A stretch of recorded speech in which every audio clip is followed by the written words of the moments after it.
नर्मदे हर। ओम श्री महर्षि च्यवन ऋषि उदासीन आश्रम महोदरी धाम। देखिए ये जो आश्रम जिस जगह पे स्थित है उस जगह पे कोई पंछ भी नहीं आता। पंछ तो है लेकिन जो आपको यहाँ पे हम कल यहाँ रात रुके थे, अभी सुबह के 7 बजे है और हम अभी परिक्रमा रास्ते पे आगे निकले हैं।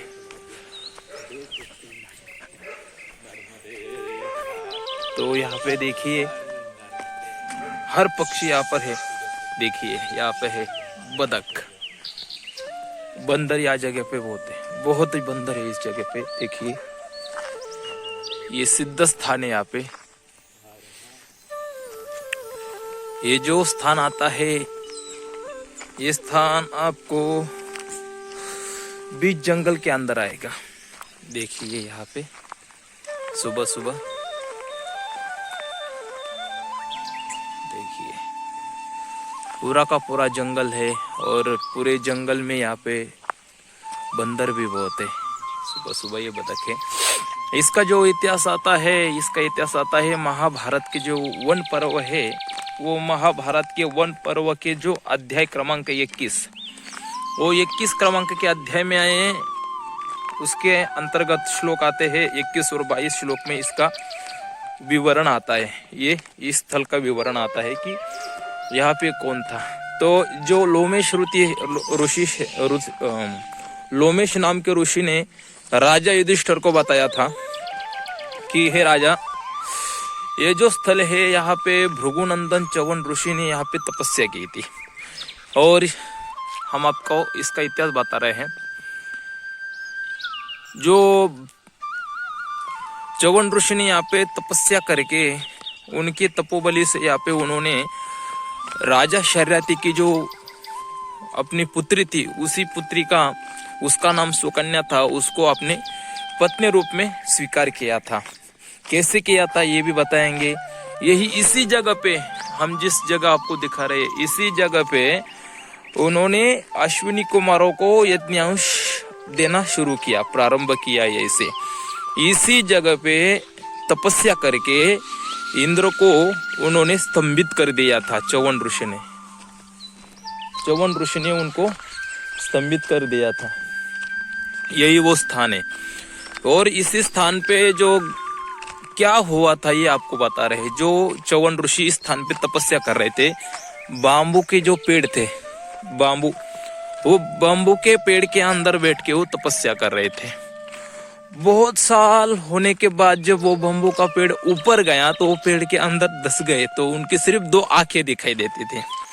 वो आंखें उनके जो आंखें दिख रही थे, वही आंखें उसी समय इस जंगल में जो कमलपुर का राजा था, राजा शर्याति, वो राजा शर्याति आया था जंगल में अपनी पत्नी और कन्या के साथ में विहार करने आया था, वन विहार करने आया था। वो वन विहार कर रहा था कि तभी उसकी जो वो पुत्री थी सुकन्या, उसने देखा कि वो पेड़ के अंदर कुछ दिख रहा है। तो उन्होंने उसको छेद कर दिया, लकड़ी से छेद कर दिया। तो उनके आंखों से खून निकलने लगा, च्यवन ऋषि के आंखों से। तो उनको क्रोध आ गया, लेकिन यह बात किसी को पता नहीं चली। और जब राजा अपने सब सैनिकों के साथ अपने राज्य में गए, तब वो उनके देवयोग से उनके जो सैनिक थे राजा के, उनके सब मलमूत्र क्रिया है, विसर्जन क्रिया सब बंद हो गई, यानी कि अवरुद्ध हो गई। वो मलमूत्र ही उनका अवरुद्ध हो गया। तब वो उनको पता चला कि जो सुकन्या उनकी जो पुत्री थी, उसने बताया कि महाराज जी जंगल में हम गए थे, तब मैंने वो लकड़ी से छेद किया तो उसमें से खून निकल के आया था। और जब उनको पता चला तो वो इस जंगल में आए, ये तपस्थली पे आके च्यवन ऋषि को यहाँ पे क्षमा मांगते हुए, और अपना जो वृद्धावस्था हुई थी, जो कमलपुर के राजा शर्याति की वृद्धावस्था हुई थी, तो इसलिए उन्होंने अपनी जो पुत्री थी उसका नाम था सुकन्या, उसको जो च्यवन ऋषि थे वो च्यवन ऋषि को प्रार्थना की कि आप ये जो मेरी पुत्री है इसको अपने पत्नी रूप में स्वीकार कीजिए। तब उन्होंने उसको स्वीकार किया। लेकिन च्यवन ऋषि का जो बुढ़ापा था तो अश्विनी कुमारों ने देखा कि यहाँ पे सुंदर अंगनी स्त्री है, तो अभी उनको भी तरुणपन लाना चाहिए, नव यौवन लाना चाहिए। तो उन्होंने उनसे ये कर लिया कि आप देखिए, हम आपको ये दे देंगे, प्रौढ़ अवस्था हम आपको दे देंगे, लेकिन आपको हमारा एक काम करना पड़ेगा। जो यज्ञ में हमको आहुति नहीं मिलती वो आहुति आपको हमें देना पड़ेगा। तो उन्होंने कहा चलिए वैसे ही होगा। तो उन्होंने जो कुंड मैंने आपको वीडियो में दिखाऊंगा उसी कुंड में स्नान करके तीनों बाहर आए। और बाहर आने के बाद जब सुकन्या ने च्यवन ऋषि को पहचान लिया तो उनके च्यवन ऋषि के साथ ब्याह हो गया और उनको प्रौढ़ अवस्था भी मिल गई। ये इस स्थान का महत्व है। और जब इंद्र को पता चला तो इंद्र क्रोधित हो गया और वो जब अपना शस्त्र लेके अश्विन कुमारों के ऊपर आया तो उन्होंने स्तंभित कर दिया था च्यवन ऋषि ने उनको, इंद्र को, इस स्थान पे। यह इस स्थान का महत्व है, इसलिए ये सिद्ध स्थान है, गांव से बहुत दूर है। और एक बात आपको आश्चर्य की हम ये बता रहे हैं, ये जो आप देख रहे हो, देखिए, आपको लगता होगा इसमें मोटर को लगाया है, लेकिन ये प्राकृतिक है। प्रकृति का यहाँ पे जो है करिश्मा आपको हम दिखा रहे हैं। इसमें तो ना बोरवेल की मोटर लगी है ना कुछ लगी है। इसमें जो पानी आता है ये 12 महीनों में कभी भी कम नहीं होता। इसको तो ना आप बंद कर सकते हो, बंद करने के लिए आप ऊपर से ढक्कन लगा सकते हो, लेकिन वो करने की जरूरत ही नहीं पड़ती, वो ढक्कन भी नहीं रहता। ये पानी हमेशा ही चलता रहता है। इसको तो ना खींचने की जरूरत है ना मोटर लगाने की जरूरत है। आप देख लीजिए, इधर आपको किसी जगह लाइट नहीं दिखाई देगी, देखिए ना लाइट की वायर दिख रही है, ना बोर्ड दिख रहा है, ना कुछ खंबा दिख रहा है, लेकिन यह पानी हमेशा चलता रहता है। देखिए प्रकृति ऐसी रहती है, प्रकृति यह सिद्ध स्थान रहता है ऋषियों का। ये जो बहुत जंगल के अंदर आता है, चलिए हम आपको दिखाते हैं कितना जंगल है। बहुत घनदाट जंगल में रहते हैं, पूरी जगह आपको यहाँ पे जंगल ही जंगल मिलेगा। देखिए पूरा जंगल है और पूरे जंगल में मंगल करने वाला एक ही आश्रम है, वह है च्यवन ऋषि का आश्रम। च्यवन ऋषि का आश्रम नाम से जाना जाता है। बड़वाह से आगे जब आप जाते हो तो आपको 2 रास्ते लगेंगे, परिक्रमा रास्ते 2 है, एक सुलगांव जाएगा और एक जाएगा जो च्यवन ऋषि आश्रम के पास आएगा। तो जब आप परिक्रमा में आते हो तो इस स्थान पे अवश्य आए, क्योंकि वीडियो निकालने का हमारा यही मकसद है कि आप इस स्थान पे आके दर्शन कर लीजिए, इसलिए आपको हम वीडियो में ये सब बताते हैं। ये जो सड़क है, पक्की सड़क से जब आओगे तो आपके राइट हैंड से आपको अंदर आना पड़ेगा। कम से कम रास्ते से लगभग 1 किलोमीटर दूरी पे ही आपको आश्रम मिलेगा।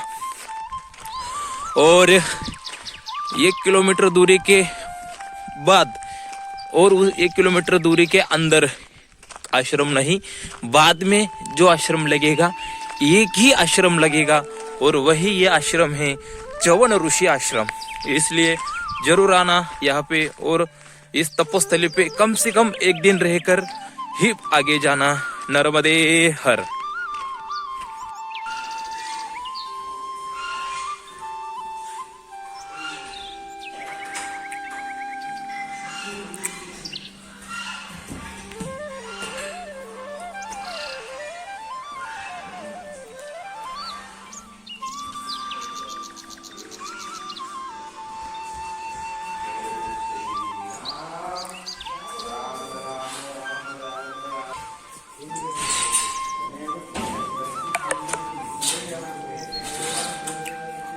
भोलेनाथ जी, च्यवनेश्वर महादेव, श्री च्यवनेश्वर महादेव, जहाँ च्यवन ऋषि ने तपस्या की थी वही स्थल है। देखिए, दर्शन कर लीजिए। आपको इसका इतिहास हम बाद में बताएंगे, पहले दर्शन कर लीजिए। बहुत ही सुंदर मंदिर है यहाँ का। देखिए प्राचीन मंदिर है, इसका बहुत बड़ा इतिहास है, हम आपको सुनाएंगे सब।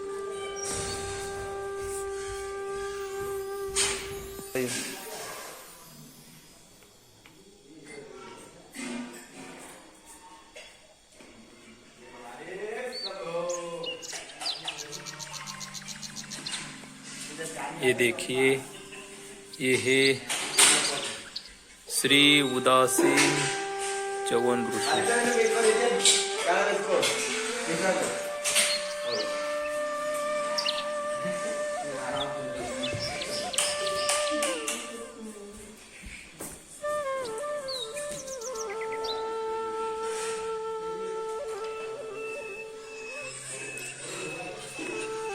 देखिए यहाँ पे ये मंदिर है।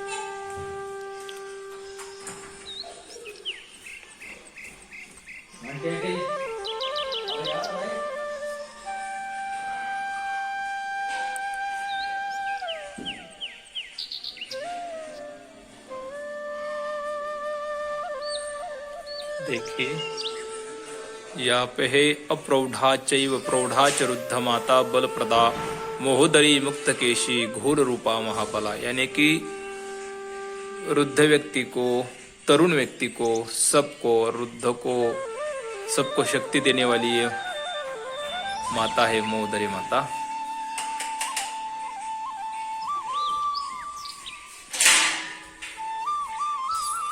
ये है च्यवन ऋषि आश्रम।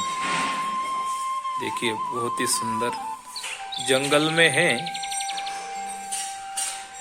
और ये जो खड़े हैं ये है च्यवन ऋषि, मैंने आपको दिखाया है।